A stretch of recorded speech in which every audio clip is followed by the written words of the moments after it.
তো এখন কিন্তু আসলে তোমার লব্ধি কাজ করবে হচ্ছে এইদিকে, লব্ধি কাজ করবে কোন দিকে? এইদিকে। এখন যদি লব্ধি এইদিকে কাজ করে তাহলে নর্মাল হিসাব আমার এইখানে যেই লব্ধিটা পাবো সেটা এই বরাবর হবে। আগে ছিল এই বরাবর, আগে ছিল এই বরাবর, তাই না? এখন হয়ে যাবে এই বরাবর। তখন দেখা যাবে এই যে বৃষ্টিটা আমরা দেখতেছি, বৃষ্টি, এই যে বৃষ্টি আমরা দেখতেছি, এই বৃষ্টিটা তখন এই লব্ধি বরাবর পড়বে। যখন এই লব্ধি বরাবর পড়বে তখন দেখা যাবে যে তোমার বাস তো সামনে যাচ্ছে, বাস এখান থেকে কি হচ্ছে, সামনে যাচ্ছে।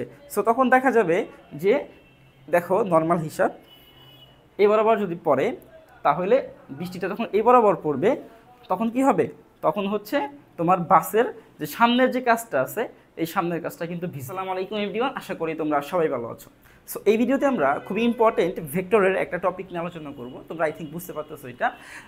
গত ক্লাসে আমরা কি করছিলাম, আমরা হচ্ছে বৃষ্টি এবং ছাতা এই ম্যাথটা সলিউশন করছিলাম। ওকে, সো আজকে আমরা আরেকটা টাইপ নিয়ে আসছি, সেটা হচ্ছে যে তোমার একটা গাড়ি বৃষ্টি হইলে আসলে একটা গাড়ির তোমার সামনের কাজ কখন ভিজবে এবং পিছনের কাজ কখন ভিজবে এবং উভয় কাজ কখন ভিজবে, এই তিন ধরনের মানে কেস কিন্তু নর্মালি আমাদের পরীক্ষাতে মাঝে মাঝে আসে। ওকে, যে বৃষ্টির মধ্যে একটা গাড়ি চলতেছে, সো এই গাড়িটার সামনের কাজ কখন ভিজবে, কোন কন্ডিশনে সামনের কাজটা ভিজবে এবং কোন কন্ডিশনে তোমার পিছনের কাজটা ভিজবে এবং কোন কন্ডিশনে তোমার উভয় কাজটাই ভিজবে, এই তিনভাবেই হয়ে থাকে। ওকে, সো চলো আমরা এই ব্যাপারটা একটু প্র্যাকটিক্যালি বোঝার চেষ্টা করব। ওকে, সো চলো প্রথমে আমরা এইখানে ভেলোসিটি নিয়ে নেব। তিনটা ভেলোসিটি এখানে কাজ করবে। প্রথমে একটা ভেলোসিটি কাজ করবে যাকে আমরা বলছি হচ্ছে ভেলোসিটি অফ তোমার বাস, মানে বাসের বেগ। ওকে, আরেকটা ভেলোসিটি এখানে কাজ করবে যাকে আমরা বলি হচ্ছে ভেলোসিটি অফ এয়ার, বাতাসের বেগ। এখন এখানে একটা মজার ব্যাপারটা কি, যে বাসের বেগ যে দিকে থাকবে বাতাসের যে বেগ এটা কিন্তু একই দিকে থাকবে। এই কন্ডিশনগুলোর ক্ষেত্রে সবসময় তোমাকে এইটাই দিয়ে দেবে যে বাসের বেগ যেদিকে থাকবে তোমার বাতাসের বেগ কিন্তু নর্মালি সেদিকেই থাকবে। ওকে, এবং আরও একটা বেগ এখানে কাজ করবে যাকে আমরা বলতেছি হচ্ছে ভেলোসিটি অফ রেইন, যেটা হচ্ছে উপর থেকে নিচের দিকে এরকম কি করবে, কাজ করবে। বৃষ্টিটা উপর থেকে নিচের দিকে পড়বে। ওকে, সো চলো আমরা এখানে কিছু বৃষ্টি দিয়ে দিই। আমরা এখানে কিছু বৃষ্টি দিয়ে দেই। ধরো এরকম হচ্ছে বৃষ্টি দিয়ে দিচ্ছি, কিছু বৃষ্টি পড়তেছে এরকমই দিয়ে দিই বৃষ্টিগুলা। বৃষ্টি, এই তো ধরো এইগুলা হচ্ছে আমার রেইন। ওকে, বৃষ্টির ফোঁটা। সো বৃষ্টির ফোঁটা পড়তেছে।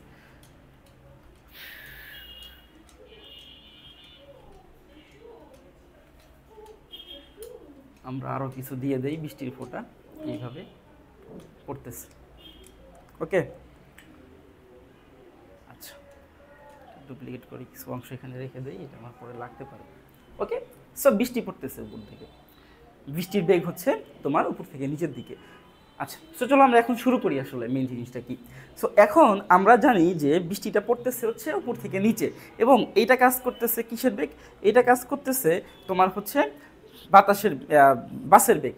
সো বাসের বেগটা এটা সাপেক্ষ, তাই না? এটা সাপেক্ষে আমাকে চিন্তা করব এবং এটা কাজ করতেছে কি, এটা কাজ করতেছে তোমার বাতাসের বেগ একই দিকে। এখন আমরা এখানে সাপেক্ষ কাকে নিচ্ছি, আমরা সাপেক্ষ নিচ্ছি যে বাসটাকে। বাসের সাপেক্ষে আমাকে কি করতে হবে, আপেক্ষিক বেগটা বের করতে হবে এবং আপেক্ষিক বেগ যেদিকে হবে ওই দিকেই হচ্ছে বৃষ্টিটা পড়বে।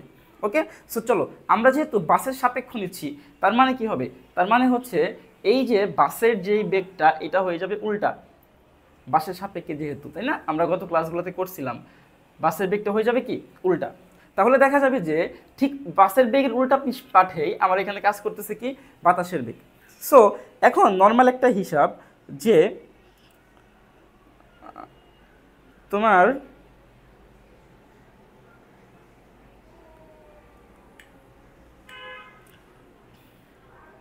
এইখানে আমরা এখন ভেলোসিটিগুলোকে লিখে ফেলি। সো এটা হচ্ছে ভেলোসিটি অফ তোমার, কালারটা চেঞ্জ করে দেই,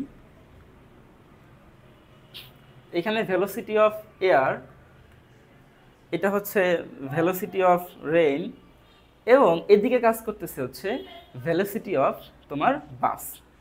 ওকে, আচ্ছা, এখন নর্মাল হিসাব হচ্ছে দেখো যে বাসের বেগটা যেদিকে আমার তোমার যে বাতাসের বেগটা অপোজিটে কাজ করতেছে। সো আমরা এখানে কি বলতে পারি, আমরা এখানে বলতে পারি দুইটা কেস হতে পারে। একটা কেস কি হতে পারে দেখো, একটা কেস হতে পারে যে বাসের বেগটা থেকে তোমার বাতাসের বেগটা বেশি, একটা কেস হতে পারে যে বাসের বেগটা থেকে কি বাতাসের বেগটা বেশি। যদি এই কেসটা হয় তাইলে নর্মালি দেখো তোমার লব্ধি কোন দিকে কাজ করবে, লব্ধি কাজ করবে হচ্ছে যেদিকে বেগ বেশি তার দিকে। তার মানে এইটা তখন হয়ে যাবে এই দিকে, এটা তখন কি হয়ে যাবে, এটা হয়ে যাবে তোমার নর্মালি এই দিকে। ওকে, লব্ধির দিকে কাজ করবে। এখন লব্ধি যদি এই দিকে কাজ করে তাহলে আমাদের এই জায়গাতে যেই ভেক্টরটা আমরা পাবো লব্ধির ভেক্টরটা, সেটা হচ্ছে ঠিক এই বরাবর, ঠিক এই বরাবর হবে। এটাই হচ্ছে ভেলোসিটি অফ তোমার কি বাতাসের সাপেক্ষে বৃষ্টির দিক।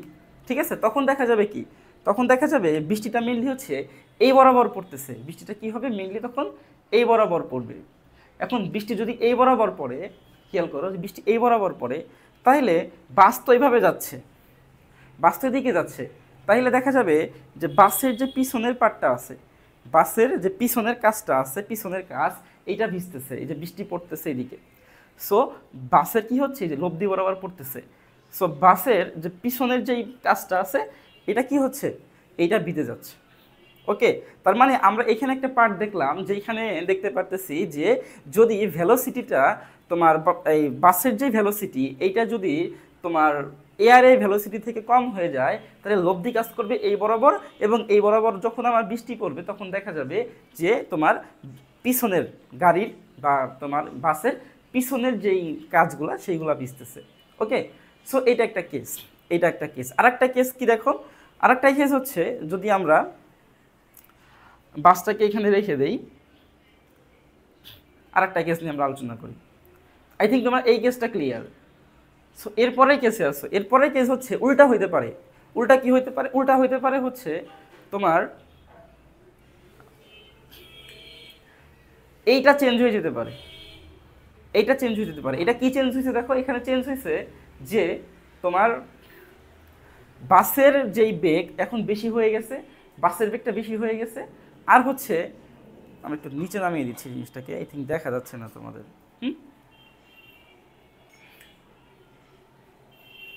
নিচে নামিয়ে দেয় এগুলো সবগুলো। ওকে, সো এই কেসটা কি দেখো, এই কেসটা হচ্ছে দেখো যে বাসের বেগটা হচ্ছে বেশি এবং বাতাসের বেগটা হচ্ছে কম। তো সেই ক্ষেত্রে কী হবে, সেই ক্ষেত্রে লব্ধি কোন দিকে কাজ করবে, তখন বাস কিন্তু আগে আপেক্ষিক বেগের জন্য এদিকে চলে গেছিলো বাসের বেগটা। এখন যেহেতু এই কেসটা হয়েছে যে আমার বাসের বেগটা হচ্ছে বেশি আর তোমার বাতাসের বেগটা কম, সো এখন কিন্তু আসলে তোমার লব্ধি কাজ করবে হচ্ছে এইদিকে, লব্ধি কাজ করে কোন দিকে, এইদিকে। এখন যদি লব্ধি এইদিকে কাজ করে তাহলে নর্মাল হিসাব আমার এইখানে যেই লব্ধিটা পাবো সেটা এই বরাবর হবে। আগে ছিল এই বরাবর, আগে ছিল এই বরাবর, তাই না? এখন হয়ে যাবে এই বরাবর। তখন দেখা যাবে এই যে বৃষ্টিটা আমরা দেখতেছি, বৃষ্টি, এই যে বৃষ্টি আমরা দেখতেছি, এই বৃষ্টিটা তখন এই লব্ধি বরাবর পড়বে। যখন এই লব্ধি বরাবর পড়বে তখন দেখা যাবে যে তোমার বাস তো সামনে যাচ্ছে, বাস এখান থেকে কি হচ্ছে, সামনে যাচ্ছে। সো তখন দেখা যাবে যে দেখো নর্মাল হিসাব এই বরাবর যদি পড়ে তাহলে বৃষ্টিটা যখন এই বরাবর পড়বে তখন কি হবে, তখন হচ্ছে তোমার বাসের যে সামনের যে কাজটা আছে এই সামনের কাজটা কিন্তু ভিজবে। ঠিক আছে, এই হলো ব্যাপার। তাইলে এই এই কন্ডিশনের জন্য কি হবে, এই কন্ডিশনের জন্য হচ্ছে তোমার বাসের সামনের কাজটা ভিজবে। আচ্ছা, এরপরে আসো আমরা 3 নাম্বার কন্ডিশনে যাই। 3 নাম্বার কন্ডিশন কি ছিল? 3 নাম্বার কন্ডিশন ছিল যে উভয় কাজই, কাচের যে উভয় পাশ মানে একটা বাস এর উভয় পাশে কি হবে, ভিজে যাবে। এখন উভয় পাশ কখন ভিজবে? উভয় পাশ ভিজবে হচ্ছে নর্মাল হিসাব যে যখন তুমি কি করবা, যখন তুমি বৃষ্টিকে একদম লম্বালম্বি ফালাবা, বৃষ্টিকে লম্বালম্বি পড়তেছে, উপরে পড়তেছে, ঠিক আছে, একদম বাসের উপরে পড়তেছে, তখন এই জিনিসগুলো কি করবে না, এই জিনিসগুলো সমান হয়ে যাবে। মানে বাসের বেগ আর লব্ধি বেগ, বাসের বেগ আর লব্ধি বেগ কী হবে, সমান হয়ে যাবে। আমরা বলতে পারি তখন, এইটা না বলে আমরা তখন বলবো হচ্ছে তোমার VA সমান সমান VV, যখন এরকম হবে তো এরা বিপরীত দিকে কাজ করতেছে এবং সমান, তখন দেখা যাবে যে তোমার এই যে বৃষ্টিগুলো আছে এই বৃষ্টিগুলো উপর থেকে নিচে পড়বে। আর যখন উপর থেকে নিচে পড়বে তখন দেখা যাবে বৃষ্টিগুলো পড়ে তারা কি হয়ে গেছে, এই দিক দিয়ে সরিয়ে গেছে। হ্যাঁ, এদিকে কি হয়ে গেছে, সরিয়ে গেছে, বৃষ্টিগুলো ফোটা ফোটা পড়ে কি হচ্ছে, এভাবে সরে যাচ্ছে। আর তোমার হচ্ছে এদিকেও কাজকে ভিজাচ্ছে, এদিকের কাজকেও কি করতেছে, ভিজাচ্ছে। ঠিক আছে, সো এই হলো 3 নাম্বার কেস। তাহলে আমরা কি দেখলাম এখানে, যে কোন কোন কন্ডিশনে মেইনলি হচ্ছে তোমার একটা বাস বা একটা গাড়ির তোমার সামনের কাজ, পিছের কাজ এবং উভয় কাজ ভিজবে। আই থিঙ্ক তোমাদের এই জিনিসটা ক্লিয়ার। এখান থেকে কিন্তু নর্মালি MCQ প্রশ্ন বেশি হয়, প্লাস তোমাদের অ্যাডমিশন যে প্রশ্নগুলো হয়, অ্যাডমিশনের যে কোশ্চেনগুলো হয় সেখানে কিন্তু এই টাইপের প্রশ্নগুলো নর্মালি দিয়ে দেয়। ঠিক আছে, সো আশা করি ক্লাসটা তোমরা বুঝতে পারছো। সো আগামী ক্লাসে আমরা পরবর্তী ভেক্টরের অন্য কোনো একটা টপিক নিয়ে আলোচনা করে দেবো। তো সবাই সেই পর্যন্ত ভালো থাকবে। ধন্যবাদ সবাইকে। আসসালামু আলাইকুম।